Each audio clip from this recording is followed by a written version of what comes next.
प्रशांत किशोर जी उसी तरह से राजनीतिक एक वातावरण बनाए हैं, लोगों में एक भ्रम जाल बनाए हैं। जिस तरह से नेटवर्किंग सिस्टम के लोगों को जोड़ते हैं अपने सिस्टम में, प्रशांत किशोर जी की पूरी राजनीति इंडिया गठबंधन के वोट बैंक को तोड़ने की ओर केंद्रित है। भाजपा जनता दल यूनाइटेड को छोड़ के पीके जिन भी पार्टी को जिताने का बीड़ा उठाए थे उन पार्टियों का बंटाधार कर दिया गया।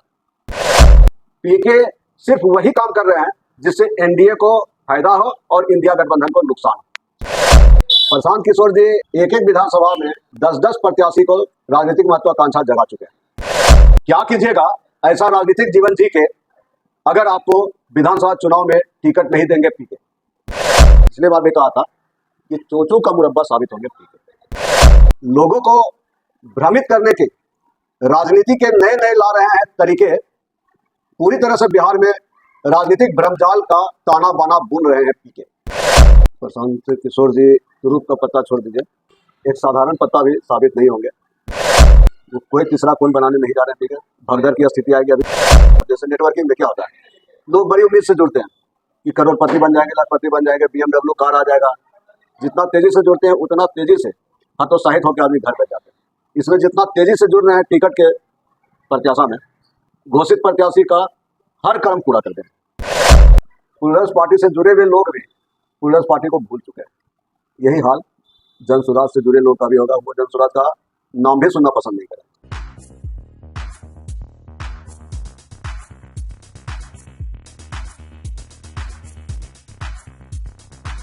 नमस्कार, मैं हूं पवन कुमार चौधरी और आप देख रहे हैं स्टार ब्लू न्यूज। चैनल पर पहली बार आए तो चैनल को अभी सब्सक्राइब करें, वीडियो को लाइक करें और अधिक से अधिक शेयर करें। आज हमारे साथ मौजूद हैं राष्ट्रवादी कांग्रेस पार्टी शरद पवार के वरीय नेता सह शरद पवार विचार मंच के प्रदेश अध्यक्ष संजय केसरी जी।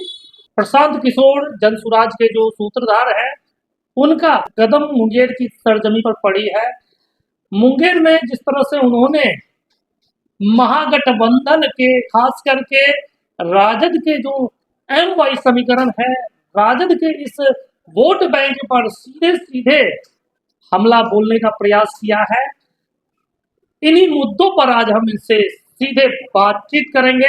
केसरी जी, प्रशांत किशोर का मुंगेर की धरती पर जनसुराज अभियान के तहत जो एंट्री हुई है, जिस तरह से उन्होंने आगाज किया है जनसुराज अभियान का मुंगेर की धरती पर, जो स्थल का चयन किया गया बांक पंचायत जो मुंगेर विधानसभा और जमालपुर विधानसभा के बीच में पड़ता है, और उस आयोजन स्थल का एक खास महत्व भी है, क्योंकि उस आयोजन स्थल के एक तरफ जहां यादवों की एक बहुल संख्या है तो दूसरे तरफ मुस्लिम समुदाय की जनसंख्या ज्यादा वहां पे नजर आ रही है। तो कहीं ना कहीं स्थल चयन में भी इस बात को विशेष रूप से ख्याल रखा गया कि MY वोट बैंक से साधा जा सके। तो इसका कितना नुकसान महागठबंधन को आगामी विधानसभा चुनाव में पहुंचने वाला है जी?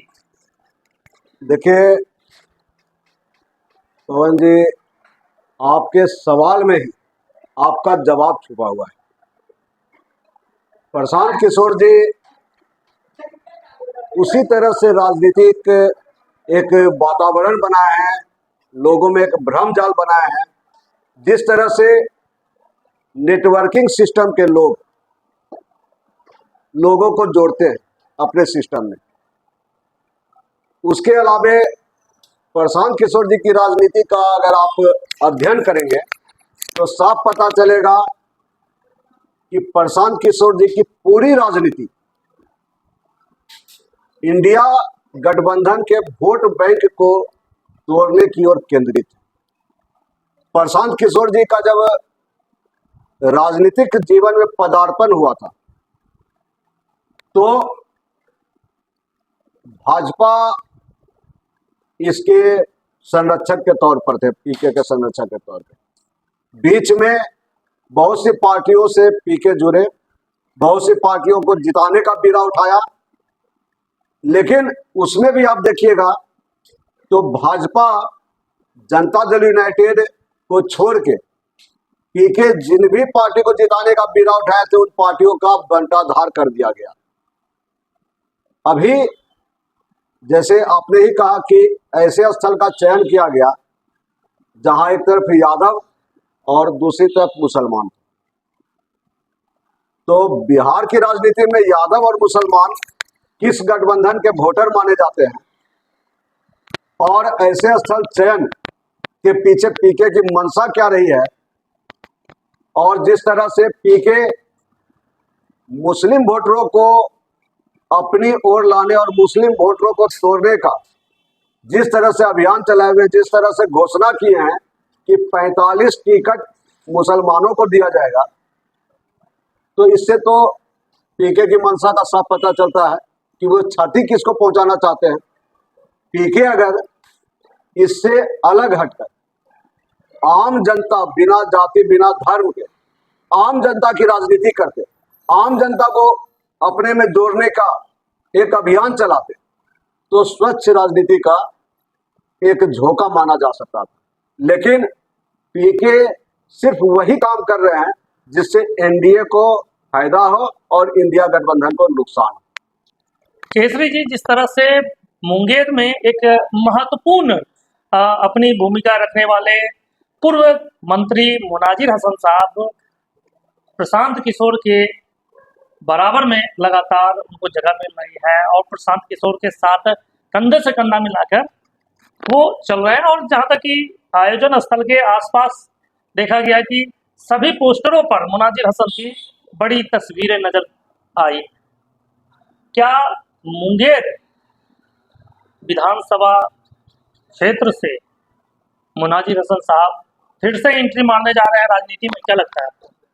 देखिए, डॉक्टर मुनाजिर हसन साहब, जिनसे हमारे व्यक्तिगत रिलेशन भी बहुत अच्छे हैं, वो प्रशांत किशोर जी के माध्यम से अगर पुनः राजनीति के मुख्य धारा में आते हैं तो और लोगों को खुशी होगी, मुझे सबसे ज़्यादा खुशी होगी। लेकिन प्रशांत किशोर जी एक एक विधानसभा में 10-10 प्रत्याशी को राजनीतिक महत्वाकांक्षा जगा चुके हैं। अगर मान लीजिए मुंगेर विधानसभा या जमालपुर विधानसभा में टिकट तो एक ही प्रत्याशी को मिलेगा, तो वो जो 9-10 प्रत्याशी, 12 प्रत्याशी, कहीं कहीं तो 15-15 प्रत्याशी जो टिकट का महत्वाकांक्षा पाले हुए, वे तो घोषित प्रत्याशी का कब्र खोदने का ही काम करेंगे।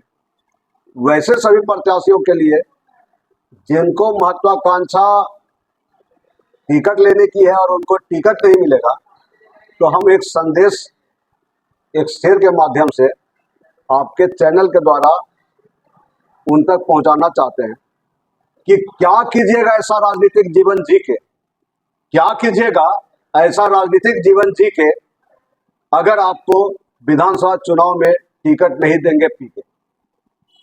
अगर पीके प्रशांत किशोर आपको टिकट नहीं देंगे तो ऐसा राजनीतिक जीवन जी के आप क्या कीजिएगा। तो ये एक मतलब पूरी तरह से भ्रमजाल का वातावरण है, और हमने जैसा कि पिछले बार भी कहा था कि चोचों का मुरब्बा साबित होंगे पीके। चूचू का मुरब्बा साबित होंगे पीके, और जिनको टिकट के लिए आश्वासन दिया गया है प्रशांत किशोर की ओर से, उनको अगर टिकट नहीं मिलेगा तो वो क्या प्रशांत किशोर के पार्टी के लिए कब्र खोदने का काम करेंगे, ये तो समय बताएगा। लेकिन बहरहाल प्रशांत किशोर ने अपने मंच से जो स्थानीय लोगों को कई महत्वपूर्ण बातें उनसे बताई, कई मूल मंत्र दिए कि इस बार कम से कम 2025 में क्या आप अपने बच्चों के लिए वोट देंगे। मंच से लालू जी को भी बैकवर्डों का मसीहा बताया गया, नीतीश जी को बिहार की बिजली व्यवस्था सुधारने के लिए एक उदाहरण दिया के तौर पर बताया गया, मोदी जी को भी 5 किलो जो अनाज दिया जा रहा है उसके लिए या सिलेंडर के मामले में उसकी भी तारीफ की गई। उसके बाद अपनी पार्टी का जो रोड मैप रखा गया, तो उससे क्या लगता है कि प्रशांत किशोर भी, और एक और महत्वपूर्ण बात, जातीय जनगणना को लेकर भी बातें रखी गई मंच से। तो क्या लगता है प्रशांत किशोर इन सभी माया जाल के बाद वो भी जातीय कार्ड खेलने के लिए पूरी तरह से कमर कस चुके हैं? देखिए, बिहार में जातीय राजनीति एक ऐसा कड़वा हकीकत है जिससे कोई इनकार नहीं कर सकता।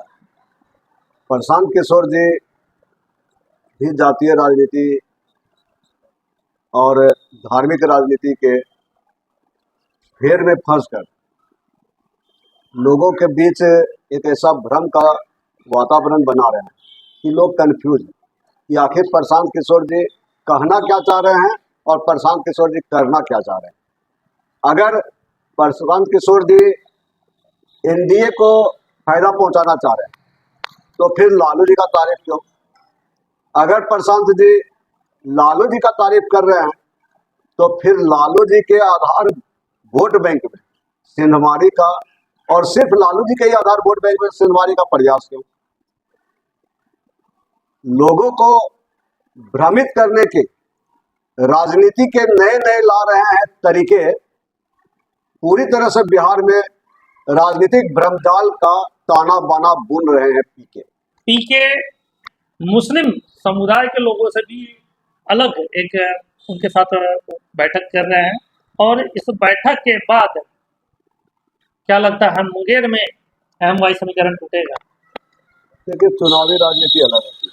चुनाव के समय जो मतदाता हैं वो अपने मन मिजाज के हिसाब से वो सही डिसीजन लेते हैं।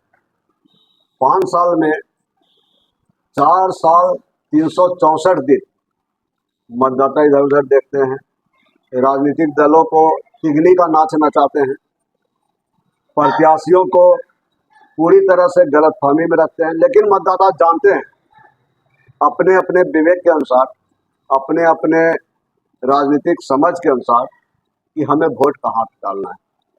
जो इंडिया गठबंधन के आधार वोट बैंक है वो पूरी तरह से निश्चित है।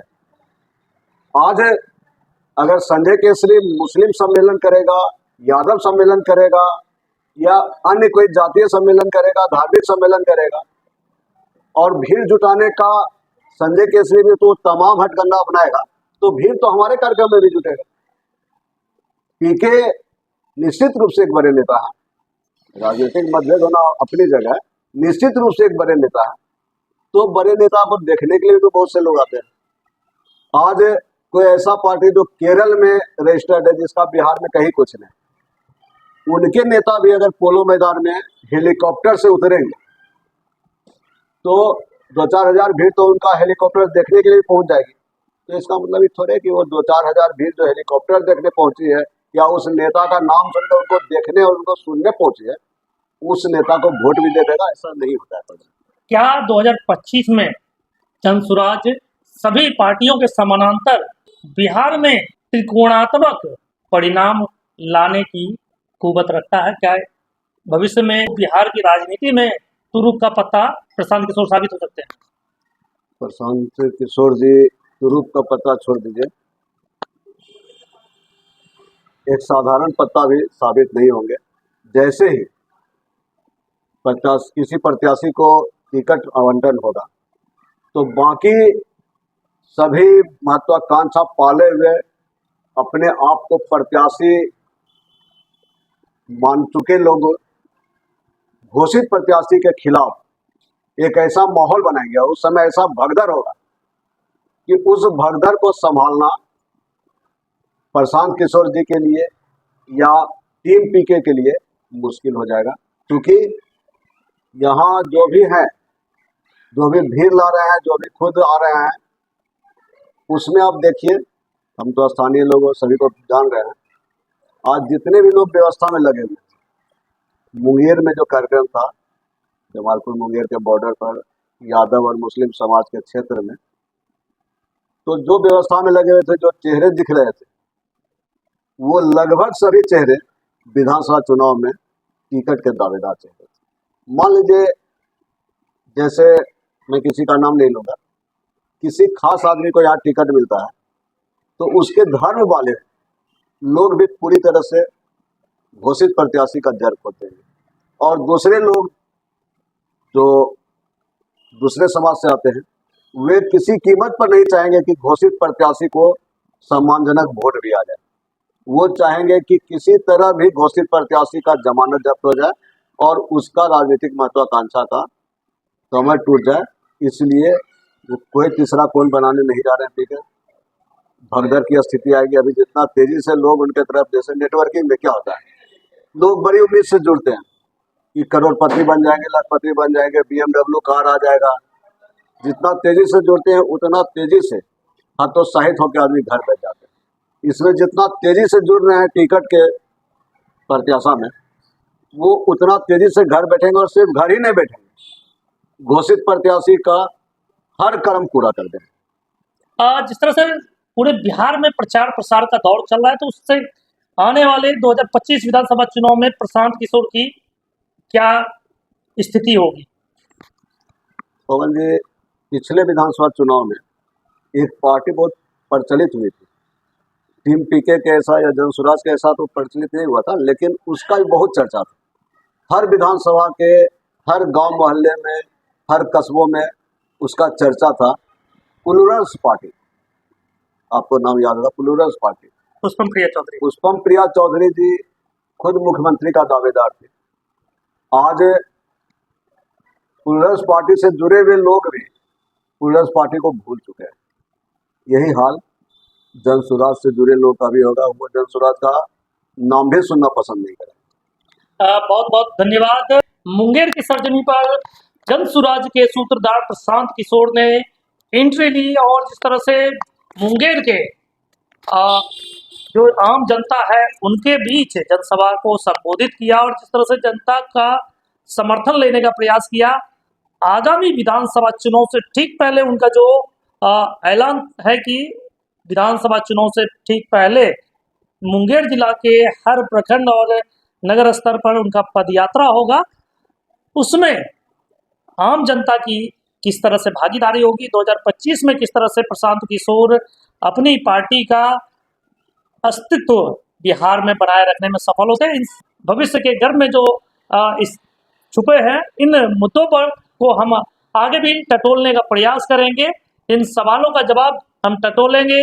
अन्य नेताओं से भी हम लगातार अपने चैनल के माध्यम से इन खबरों को आप तक पहुंचाते रहेंगे। आप बने रहे हमारे साथ, देखते रहे स्टार न्यूज। धन्यवाद।